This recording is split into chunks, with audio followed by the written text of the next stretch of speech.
Recently, I've been looking into Martin Luther, the Protestant Reformationist, and I've been absolutely astounded. I'm astounded at how Catholic his views are.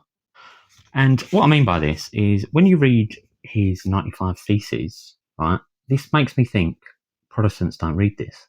You can't have read this because he doesn't agree with any of you. And it's bizarre to me that you herald this man as the hero of the Reformation. So, for example, the 95 Theses, his premise here is that his church in Germany, Wittenberg, I believe it is, he was against the selling of indulgences, which admittedly is wrong. And about 40 of these actually got accepted by the church. He wanted to reform the Catholic Church. He didn't want to start his own church as such.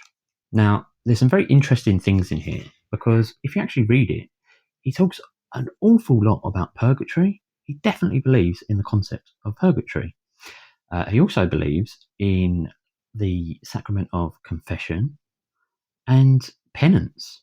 Like, for example, number 40, he says, true contrition seeks and loves penalties, but liberal pardons only relax penalties and cause them to be hated, or at least furnish an occasion. So he's actually talking against liberalism in the church there. He wants things to be a little bit harsher. It's very, very bizarre. I was really, really shocked actually when I read this. And he definitely has a lot of reverence for the ordinance, you know, the roles of priests and bishops and curates.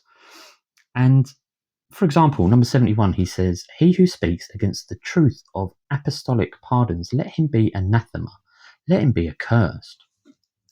Later on, he speaks about what he considers an impossible sin to pardon, and that would be anyone that violates the Mother of God. So he actually declares Mary as Theotokos, which a lot of Protestants won't do, they'll refuse to do. And if you look into a lot of his other writings, right, he declares Mary's perpetual virginity. So does John Calvin, for that matter, guys. It's all very bizarre to me why he's heralded as the hero of the Reformation, because he doesn't agree with you. You can actually read quite a lot of his debates that he had with other theologians and people in the church. And he did have a bit of an issue regarding the intercession of saints. Now, when he would debate people, they would often use scripture like Maccabees and such that he wanted to remove because it went against him. And what's bizarre about the removal of Maccabees is that in the gospel, Jesus is written to have celebrated the feast day of dedication. That's Hanukkah. Maccabees is the story of Hanukkah. So Jesus recognized this as scripture. So how is that not scripture? He also wanted to remove Hebrews and Revelation and James. And let me tell you why he wanted to remove James, because later in his life, after he was excommunicated, I think he went a bit nuts.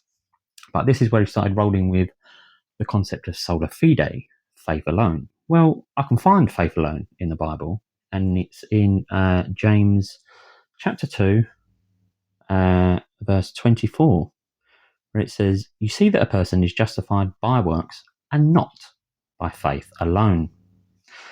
And later on in the passage it says, so faith without works is also dead. This is scripture, guys.